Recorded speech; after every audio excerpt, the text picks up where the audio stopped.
Welcome to another video. What kind of situations in China would a foreigner need a lawyer? So guys, you might be wondering why I'm sitting with somebody else wearing a suit, which you never see in my videos because I'm usually the only one. But believe it or not, he's a lawyer. What we're going to do is we're going to be talking about the kind of situations in China where you might need a lawyer, because personally, having lived here for more than 12 years now, I haven't actually run into a situation where I've needed a lawyer, but that doesn't mean that you won't. So maybe you're interested in bringing in a company or starting a company here, maybe you get into some kind of legal trouble. We're not going to just sit here on a couch, we're going to walk around the office and we're going to discuss this, but I thought maybe you could just introduce yourself before we get going. Great. Well, I'm Marco Pearman-Parish, and I'm from Inc. Law Firm, and we also have a brand called Corporation China, and we of course help a lot of foreign companies coming to China, from Deutsche Bank to Taylor Swift. We do Star Wars, we do Disney, and we really just facilitate companies coming in and also do all the legal structures and legal problems. So we're going to take a little walk around your office here so people can see what a law firm looks like in China. Yeah, great. So let's take a walk. Yeah, so let me just look around here. So the first thing is this is just some of our locations. Right. And as you can see on here, all the different locations. So we've got 40 offices in China, and we started with one in Beijing. So wait, are you one of the bigger law firms in China then? We're the biggest law firm in Asia Pacific. Oh really? Yeah. Okay. The biggest, yeah. So the biggest law firm in Asia Pacific. Correct. Yeah. Here we are. Fantastic. And also, yeah, we have 5,000 lawyers. There's some of them. All right. And so we've got them in of course, they're doing from divorce to criminal law to basically, foreign direct investment, trademark law, and things like that. What kind of situations in China would a foreigner need a lawyer? Well, hopefully never need a Hopefully lawyer. never, But right. actually, the thing is, I think it's more like prevention than is better than the cure, right? So, Right. of course, if you're into some bad things, of course, then you'll need a lawyer. So don't do bad things. That's Don't the do first bad thing. things, okay. But actually, as I was talking to you earlier on about, like, say, trademark registration, Right. People come to China, they think, we will save money not having a lawyer, so we won't have the proper contracts. Yeah. So they won't do work contracts with the employees, so they'll employ people, and they will say, actually we protected because we don't have a contract. But that's not true, right? Yeah. So, but after 1 month, they will try to sue you and say, like, they want 3 months salary, and you'll have a lot of issues with that, and then you might need a law firm to be able to solve this problem, because then it will affect your company and a lot of other things. So basically, if you're a business owner and you're starting a company here in China, in mainland China, of course, you need a lawyer to help you with things like, labor disputes and things. Correct. Yeah. Okay, all right. That's, I would say, one of the reasons. Another thing you guys do is like trademark stuff. Yeah, very important. Okay. As I said, I was mentioning earlier, people trying to come into China, they start to do marketing first or advertising in China, but they forgot that they didn't register their trademark. That's a big problem. I mean, I know from experience, I have a friend who owns a bar up in Huizhou, and his bar became really successful, and he registered the trademark in Huizhou. Yeah. But then he wanted to open it in a neighboring city, but obviously he went in and he got the signage done, he actually started the bar, and then he went to the local office, but somebody, like, pretty much 2 nights before had seen his bar go up and had gone to the local office and registered his trademark. Sure. Yeah. So, yeah.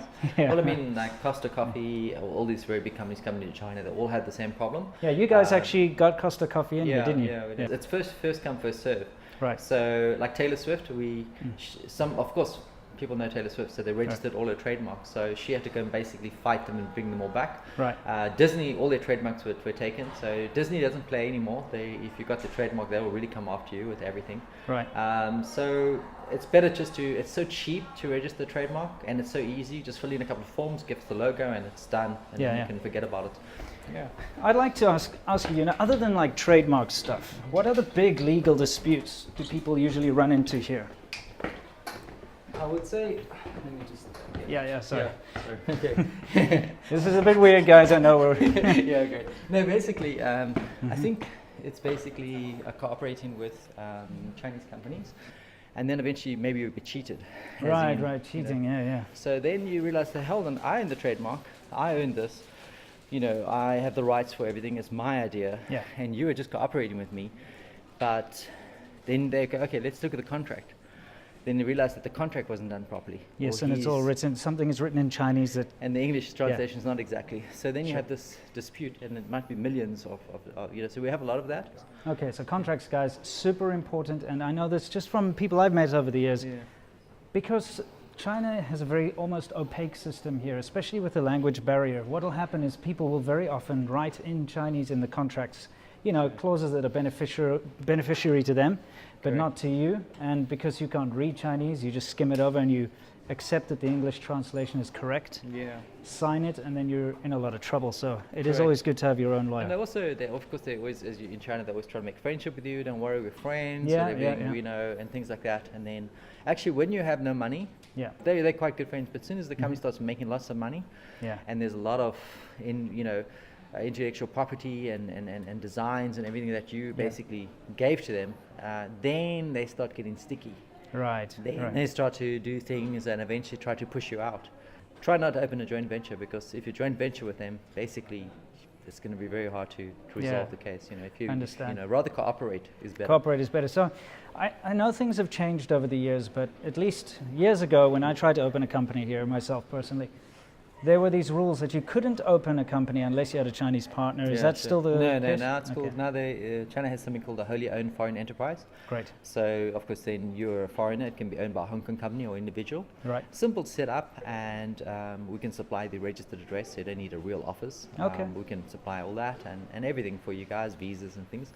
And with that structure, you can cooperate. Use the cooperation is more easy with another Chinese company, where Right. you sign a type of cooperation agreement. That's cool. And you keep all the you keep everything. Then they always need you. As soon as you give them everything, they don't need you anymore. Yeah. And once they've used you up, they'll throw you out. I understand. And if you really upset them, they might even bring false charges against you and throw you out of China. This is something I actually wanted to discuss, and this is something that's always concerned me because, being a foreigner here, you don't really have the rights that a local person does. In fact, you don't have that at all.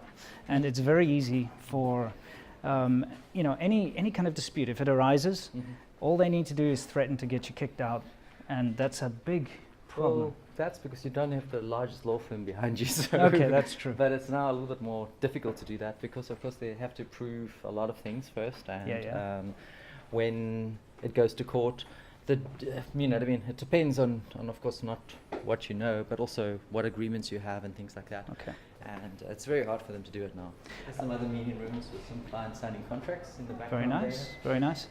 And we are well connected to. In China, you've got to be connected to the right kind of parties. People, yes, of course. So of course this is Guanxi. Yeah, Guanxi is one of the most important things in Yeah, China. So it's getting to know people and, Yeah. and all that is really important. So what about things like maybe divorce cases? Because I think most of the time when people seek legal advice overseas, I think a lot of Yeah. it's got to do with sort of marriage disputes or Correct, maybe yeah. trying to Well, make claims and The stuff. easiest way to avoid divorce is not get married, but and it's unavoidable. Yeah. But the thing is, I think for divorce, if you married a Chinese person, actually the Chinese law Yeah. says you both can divorce if you both agree. But Yeah. if one doesn't agree, if you agree and she doesn't agree, you can't get divorced. Yeah, You have to have both to agree. So and Yeah. it only costs it's free or 14 RMB to divorce. Sure. If they both agree. But what a lot of people do is they escalate it. And Right. once you escalate it with a Chinese wife or a Chinese partner, then they make it a very big problem. And then it's Yeah. very hard to divorce. And then Sure. So actually the easiest way then to divorce is to be separated for 2 years, Mhm. and then divorce, say, in your own country. Okay, You know what I mean? Without her being there. And then you get the record from that country that you're single, and you can come back, and then you can cancel your divorce this side. It's a long process. You can actually cancel your marriage here if you have a certificate of divorce from your own Yes, country? from Okay. your own country. So Yeah. in China, it can be very, very difficult. And if there's house and children involved, Yeah, that's it can difficult. be very tricky. Yeah, I must say, and rather than just ask you all these plethora of questions, because obviously it's your job, what I want is I want you guys to know that there is an option, right? Because for a lot of foreigners that are in China or who have visited China or who are doing business in China, they often hit a brick wall. Sure. And they just give up because you're trying to fight against a system that you have no comprehension of, Sure. and a very unfair system to be fair. It's really, really unfair It is a bit, towards foreigners. So Sure. if they are in this kind of a situation, facing maybe, I don't know, they did business with a company here that stole their money, or Yeah. maybe somebody stole their IP theft, or Sure, yeah. maybe they've got something like a divorce or whatever it is, Yeah. or they got involved in a bar fight and they're Yeah, in yeah. trouble. How can they get a hold of you? Because it seems like you're the right people to talk to. Well, our website's corporationchina.com. Okay. So you can just remember that's easy, Corporation China. My name is Marco, so Yeah. you can just Google us. Through our website, and I will give you some information you can put Fantastic. on the bottom. So I think the most important thing is just be prepared when you come to China. Yeah. Don't come in, make sure you have the proper contracts. Make sure that when you get married that you don't put the house in her name, put it in both of your names. And she'll say, the trick they always use Yeah. in China is the same trick they use for years. They say, actually, if we put it in the company name of your name or our name, it's going to be more difficult to do business China. That's total Nonsense, rubbish. yeah, That's yeah. total nonsense. There's no difference if it's in a Chinese person's name or in a foreign person's name, Yeah. because you both are legal, you're entities on your own. So it can be in a legal entity, Yeah. it can be in a person's entity. And if you've got that, because possession is 9/10 of the law, right? Right, So right, if right. you own it, there's nothing they can do about it. I have to actually say that this is something I've been wanting to make a video about for a long time, to warn my foreign subscribers, especially the guys who are kind of getting married over here. Maybe you're meeting someone on an online dating site or something, or you just gotten married, whatever the case. If you're here in China and you're fairly newly married, and part of Chinese culture is you have to buy a house when you Yeah. get married, right? This is always the case, in order to provide for the family before the family really accepts you, especially if they're younger. It's a little different if you're marrying an older woman who's already been divorced or something. But the fact of the matter is the family will always push you to buy property. Correct. Yeah.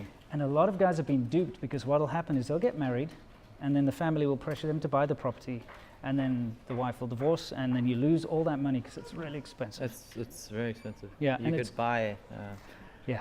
for a very small apartment. Yeah, you could buy a Like- luxury villa anywhere. Yeah, really. yeah, like on the beach of the south of France or something. Yeah, for sure. Yeah, it's crazy. So be very careful of this. And when you buy a property in your wife's name only, there's no chance in There's no hell way. you're going to get it back. Never. It doesn't Never. matter what contracts you have, because she's the owner. I do think that's very valuable advice. It's not trying to be anti-China or anything, but Yeah, for sure. as a foreigner, you can be taken advantage of so easily, and I know a lot of people who have. So I really wanted to say thank you for, first of all, showing me around the largest law firm in Asia, basically, and second of all, for taking the time to discuss some of these tricky subjects. I'm sure you've helped a lot of people.